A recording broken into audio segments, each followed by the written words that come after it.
ನಾನು ಸೌಜನ್ಯ, ಉತ್ತರ ಕರ್ನಾಟಕ, ಧಾರವಾಡದವಳು. ಇವತ್ತು ನಾನು ಒಂದು ಸಾಂಪ್ರದಾಯಿಕವಾದ ಬ್ರಾಹ್ಮಣರ ಶೈಲಿಯ ಚಟ್ನಿ ಪುಡಿ ಯಾವ ರೀತಿ ಮಾಡೋದು ಅಂತ ಹೇಳ್ತಾ ಇದ್ದೀನಿ. ಅದಕ್ಕೆ ಬೇಕಾಗಿರೋ ಸಾಮಗ್ರಿಗಳೆಲ್ಲ ನೋಡೋಣ, ಹಾಗೂ ಮಾಡುವ ವಿಧಾನ. ಇದು ತುಂಬ ಕ್ವಿಕ್ಕಾಗಿ, ಈಸಿಯಾಗಿ ಮತ್ತು ಟೇಸ್ಟಿನೂ ಇರ್ತದೆ. ಸೊ ಬನ್ನಿ, ಅದಕ್ಕೆ ಏನೆಲ್ಲ ಬೇಕು. ಉದ್ದಿನಬೇಳೆ, ಕಡಲೆಬೇಳೆ ಹಾಗೂ ಶೇಂಗಾ ತೆಗೆದುಕೊಂಡಿದ್ದೀನಿ. ಎಲ್ಲ ನಾನು ಸಮ ಪ್ರಮಾಣದಲ್ಲಿ ತೊಗೊಂಡಿದ್ದೀನಿ. ಹಾಗೂ ಅದಕ್ಕೆ ಜೀರಿಗೆ, ಕರಿಬೇವು, ಬೆಳ್ಳುಳ್ಳಿ ಹಾಗೂ ಸ್ವಲ್ಪ ಹುಣಸೆ, ಹಾಗೂ ಖಾರ, ಉಪ್ಪು ಮತ್ತು ಅರಿಶಿನ ಪೌಡ್ರ, ಬೆಲ್ಲ ಸಹ ತೊಗೊಂಡಿದ್ದೀನಿ. ಅದು ನಾವು ರುಬ್ಬುವಾಗ ಹಾಕಬೇಕು. ಇದಕ್ಕೆ ಬೇಕಾಗಿರೋ ಪ್ರಮುಖ ಸಾಮಗ್ರಿಗಳು. ಈಗ ಒಂದು ಪ್ಯಾನನ್ನು ಹೀಟ್ ಮಾಡಲಿಟ್ಟಿದ್ದೀನಿ. ಅದರಲ್ಲಿ ನಾನು ಮೊದಲಿಗೆ ಶೇಂಗಾವನ್ನು ಹುರಿದುಕೊಳ್ತೀನಿ. ಸೊ ಸಣ್ಣ ಬಾಟ್ಲ್ ತೊಗೊಂಡಿದ್ದೀನಿ ನಾವು. ನಿಮಗೆ ಎಷ್ಟು ಪ್ರಮಾಣ ಬೇಕೋ ಅಷ್ಟು ತೊಗೋಬೋದು. ಸೊ ಇದು ಸ್ವಲ್ಪ ಚೆನ್ನಾಗಿ ಹುರಿಬೇಕು, ಲೋ ಫ್ಲೇಮ್ದಲ್ಲಿನೇ. ಇದು ತುಂಬ ಟೇಸ್ಟಿಯಾದ ಒಂದು ಚಟ್ನಿ ಪುಡಿ ಅಂತ ಹೇಳ್ಬೋದು. ಇದು ಆ್ಯಕ್ಚುಲಿ ನಮ್ಮ ಮನೆ ಪಕ್ಕದಲ್ಲಿರುವ ಆಂಟಿ ಒಂದು ರೆಸಿಪಿ ಅಂತ ಹೇಳ್ಬೋದು. ಅವರಿಗೆ ನಾನು ತುಂಬ ಥ್ಯಾಂಕ್ಸ್ ಹೇಳಲು ಬಯಸುತ್ತೇನೆ. ನಾನು ಅವರಿಂದಲೇ ಇದನ್ನು ಕಲ್ತಿದ್ದೀನಿ. ಸೊ ಅವ್ರಿಗೆ ಈ ವಿಡಿಯೋ ಮುಖಾಂತರ ಒಂದು ಗ್ರ್ಯಾಟಿಟ್ಯೂಡ್ ಹೇಳಲೇಬೇಕು. ನಾ thank you so much aunty. So ಇದನ್ನು ಚೆನ್ನಾಗಿ ಹುರ್ಕೊಂಡಿದ್ದೀನಿ. ಈಗ ನಾನು ನೆಕ್ಸ್ಟ್ ಕಡಲೆಬೇಳೆಯನ್ನು ಹುರಿತಾ ಇದ್ದೀನಿ. ಕಡಲೆಬೇಳೆ ಸ್ವಲ್ಪ ಸಣ್ಣ ಉರಿಯಲ್ಲಿ ಹುರಿಬೇಕು, ಇಲ್ಲದ್ರೆ ಅದು ಜೋರು ಉರಿಯಲ್ಲಿ ಇಟ್ಟರೆ ಅದು ಹೊತ್ತಿ ಹೋಗುವ ಚಾನ್ಸಸ್ ಇರ್ತದೆ, ಮತ್ತು ಅಷ್ಟು ಸರಿನೂ ಟೇಸ್ಟ್ ಬರೋದಿಲ್ಲ ಚಟ್ನಿ ಪುಡಿ. ಸೊ ಸ್ವಲ್ಪ ಹೊಂಬಣ್ಣ ಬರುವವರೆಗೂ ಅದನ್ನು ಘಮ ಬರಬೇಕು ನೋಡಿ, ಉದ್ದಿನಬೇಳೆ ಹಾಗೂ ಕಡಲೆಬೇಳೆ ಎರಡರದ್ದು. ಆ ರೀತಿ ನಾವು ಡ್ರೈ ರೋಸ್ಟನ್ನೇ ಮಾಡ್ಕೊಳ್ತಾ ಇದ್ದೀನಿ. ನೀವು ಬೇಕಿದ್ರೆ ಇದರಲ್ಲಿ ಎಣ್ಣೆ ಹಾಕಿ ಮಾಡ್ಬೋದು. ಅವ್ರ ಆಂಟಿ ಹೇಳಿದ್ರು ಎಣ್ಣೆ ಹಾಕಿ ಹುರಿಬೇಕಂತ. ನಾನೇ ಡ್ರೈ ರೋಸ್ಟ್ ಮಾಡಿದ್ದೀನಿ. ನೀವು ಬೇಕಿದ್ರೆ ಎಣ್ಣೆ ಹಾಕ್ಕೊಂಡು ಹುರ್ಕೋಬೋದು. ಸೊ ಇದು ಸಹ ಈಗ ಆಗಿದೆ ನೋಡಿ, ಗೋಲ್ಡನ್ ಬ್ರೌನ್ ಬಂದಿದೆ ಎರಡು, ಉದ್ದಿನಬೇಳೆ ಮತ್ತು ಕಡಲೆಬೇಳೆ. ಸೊ ಇದನ್ನು ನಾನು ಒಂದು ಪ್ಲೇಟ್ನಲ್ಲಿ ಎತ್ತಿಟ್ಕೊಳ್ತಾ ಇದ್ದೀನಿ. ಉದ್ದಿನಬೇಳೆ, ಕಡಲೆಬೇಳೆ ಹಾಗೂ ಶೇಂಗಾ ನಾನು ಹುರಿದು ಸಪ್ರೇಟಾಗಿ ಇಟ್ಕೊಂಡಿದ್ದೀನಿ ಶೇಂಗಾವನ್ನು. ಈಗ ನಾನು ನೆಕ್ಸ್ಟ್ ಕರಿಬೇವು ಮತ್ತು ಬೆಳ್ಳುಳ್ಳಿ ಹಾಕಿ ಹುರಿತಾ ಇದ್ದೀನಿ.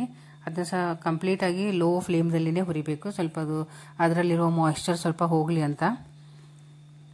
ಹಾಗೂ ಈಗ ನೆಕ್ಸ್ಟ್ ನಾನು ಜೀರಿಗೆ ಮತ್ತು ಹುಣಸೆಯನ್ನು ಸಹ ಅದರಲ್ಲಿ ಹಾಕ್ತೀನಿ. ನಾನಿಲ್ಲಿ ಸ್ವಲ್ಪ ಪ್ರಮಾಣದಲ್ಲಿ ಮಾಡ್ತಾ ಇದ್ದೀನಿ. ನೀವು ಸ್ವಲ್ಪ ಜಾಸ್ತಿ ಕ್ವಾಂಟಿಟಿ ಬೇಕಿದ್ರೆ ಸ್ವಲ್ಪ 2 ಕಪ್ನಷ್ಟು ತೊಗೊಂಡು ಮಾಡ್ಕೋಬೋದು. ಎಲ್ಲ ಸಾಮಗ್ರಿಗಳು ಸ್ವಲ್ಪ ಜಾಸ್ತಿ ಇನ್ಕ್ರೀಸ್ ಮಾಡ್ಕೋಬೇಕು. ಈಗ ಇದು ಸಹ ಹುರಿದಿದೆ ನೋಡಿ ಸ್ನೇಹಿತರೆ. ಲಾಸ್ಟ್ಲಿ ನಾನು ಜೀರಿಗೆ ಹಾಕ್ತಾ ಇದ್ದೀನಿ. ಜೀರಿಗೆ ಘಮ ಬರುವವರೆಗೂ ನಾವು ಚೆನ್ನಾಗಿ ಹುರ್ಕೋಬೇಕು. ನನಗಂತೂ ಇದು ನನಗಂತೂ ತುಂಬ ಫೇವ್ರೇಟ್ ಚಟ್ನಿ ಪುಡಿ ಅಂತ ಹೇಳ್ಬೋದು. ಬ್ರಾಹ್ಮಣರ ಒಂದು ಸಾಂಪ್ರದಾಯಿಕವಾದ ಕಡಲೆ ಚಟ್ನಿ ಅಂತ ಹೇಳ್ಬೋದು, ಚಟ್ನಿ ಪುಡಿ. ಈಗ ನಾನು ಸ್ವಲ್ಪ ಹಿಂಗು ಪುಡಿಯನ್ನು ಹಾಕ್ತಾ ಇದ್ದೀನಿ. ಇದೇ ನೋಡಿ ಇದಕ್ಕೆ ಮೇನ್ ಆಗಿ ಒಳ್ಳೆ ಘಮ ಕೊಡೋದು. ಹಿಂಗ ಪುಡಿ ಹಾಕ್ತಾ ಇದ್ದೀನಿ, ಹಾಗೂ ಅರಿಶಿನ ಪೌಡ್ರ್ ಮತ್ತು ರೆಡ್ ಚಿಲ್ಲಿ ಪೌಡ್ರ್ ಸಹ ನಾನು ಹುರ್ಕೊಳ್ತಾ ಇದ್ದೀನಿ ಫೈನಲಿ. ಈಗ ನಾನು ಫ್ಲೇಮನ್ನು ಆಫ್ ಮಾಡಿದ್ದೀನಿ. ಇನ್ನು ಫ್ಲೇಮ್ ಇಟ್ಕೊಂಡೇ ಹುರಿದ್ರೆ ಅದು ತುಂಬ ಹೊತ್ತಿ ಹೋಗ್ಬಿಡ್ತದೆ.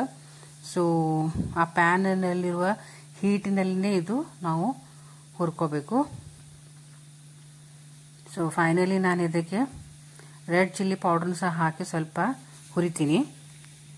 ಸ್ವಲ್ಪ ಅಷ್ಟು ಒಂದು 2 ಸೆಕೆಂಡ್ 3 ಸೆಕೆಂಡ್ ಅಷ್ಟೇ. ಈಗಂತೂ ನಾವು ಫ್ಲೇಮನ್ನು ಆಫ್ ಮಾಡಿದ್ದೀವಿ. ಅದು ಹೊತ್ತು ಯಾವ ಭಯನೂ ಇಲ್ಲ. ಅದರಲ್ಲಿರುವ ಒಂದು ಹೀಟ್ನಿಂದಲೇ ಅದು ಚೆನ್ನಾಗಿ ಹುರಿತದೆ. ಸೊ ಇದ್ರ ಘಮನೂ ಸಹ ಚೆನ್ನಾಗಿ ಬರ್ತದೆ ನೋಡಿ. ಇದು ಸಹ ಹುರಿದಾಗಿದೆ. ಈಗ ನಾ ಹುರಿದುಕೊಂಡಿರುವ ಎಲ್ಲ ಸಾಮಗ್ರಿಗಳನ್ನು ಸ್ವಲ್ಪ ತಂಪಾಗಿ ಬಿಡಬೇಕು. ತಂಪಾದ ಮೇಲೆ ನಾನು ಮಿಕ್ಸಿ ಪಾತ್ರೆಗೆ ಹಾಕಿ ಪೌಡ್ರ್ ಮಾಡ್ಕೊಳ್ತೀನಿ.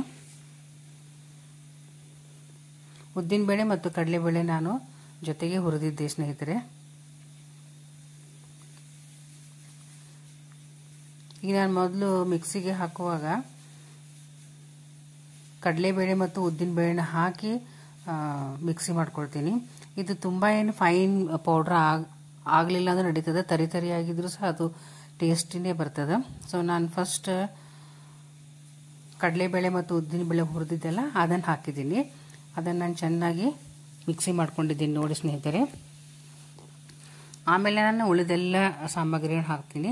ಈಗ ನಾನು ಶೇಂಗಾನ ಹಾಕಿದ್ದೀನಿ. ಶೇಂಗಾ ಸಿಪ್ಪೆ ತೆಗೆದಿಲ್ಲ, ನಾನು ಹಾಗೆ ಹಾಕಿದ್ದೀನಿ. ಆಮೇಲೆ ಉಳಿದ ಎಲ್ಲ ಸಾಮಗ್ರಿಗಳನ್ನು ಇದರಲ್ಲಿ ಹಾಕಿ ಖಾರ, ಉಪ್ಪು, ಅರಿಶಿನ ಪೌಡ್ರ್ ಮತ್ತು ಕರಿಬೇವು, ಹುಣಸೆ, ಬೆಳ್ಳುಳ್ಳಿ ಮತ್ತು ಸ್ವಲ್ಪ ಬೆಲ್ಲನ ಸೇರಿಸ್ತಾ ಇದ್ದೀನಿ ನೋಡಿ ಸ್ನೇಹಿತರೆ. ಈಗ ನಿಮಗೆ ಕೆಲವೊಬ್ಬರಿಗೆ ಬೆಳ್ಳುಳ್ಳಿ ಲೈಕ್ ಆಗೋದಿಲ್ಲಲ್ಲ, ಅವರು ಅದನ್ನು ಸ್ಕಿಪ್ ಮಾಡ್ಕೋಬೋದು. ಸೊ ರುಚಿಗೆ ತಕ್ಕಷ್ಟು ಉಪ್ಪು, ಖಾರನೂ ಸಹ ನೀವು ನಿಮ್ಮ ರುಚಿಗೆ ತಕ್ಕಷ್ಟು ಹಾಕೋಬೋದು, ಹೆಚ್ಚು ಕಮ್ಮಿ. ಸೊ ಇದನ್ನು ಚೆನ್ನಾಗಿ ನಾನು ನೋಡ್ರಿ, ವಾವ್, ತುಂಬ ಘಮ ಬರ್ತಾ ಇದೆ ಸ್ನೇಹಿತರೆ. ನೀವೊಂದು ಸರ್ತಿ ಈ ರೀತಿ ಟ್ರೈ ಮಾಡಿ ನೋಡಿ, ನನಗೆ ಕಮೆಂಟ್ ಮಾಡಿ ಹೇಳಿ ಯಾವ ರೀತಿ ಬರ್ತದೆ ಅಂತೇಳಿ. ಸೊ ಈಗ ನಾನು ಸ್ವಲ್ಪ ತರಿಯಾಗಿಯೇ ಇದನ್ನು ರುಬ್ಬಿದ್ದೀನಿ, ಮಿಕ್ಸಿ ಮಾಡಿದ್ದೀನಿ. ಸೊ ನೋಡಿದ್ರಲ್ಲ ಸ್ನೇಹಿತರೆ, ಬ್ರಾಹ್ಮಣರ ಒಂದು ಸಾಂಪ್ರದಾಯಿಕವಾದ ಚಟ್ನಿ ಪುಡಿ ಯಾವ ರೀತಿ ಬಂದಿದೆ ಅಂತ ನನಗೆ ಕಮೆಂಟ್ನಲ್ಲಿ ಹೇಳಿ. ನೀವು ಸಹ ಒಂದ್ಸಲ ಟ್ರೈ ಮಾಡಿ ನೋಡಿ. ನಿಮಗೆ ಮತ್ತೆ ಒಂದು ಹೊಸ ರೆಸಿಪಿಯೊಂದಿಗೆ ಭೇಟಿಯಾಗುತ್ತೇನೆ. Until then, bye bye. See you all my sweet friends. Bye.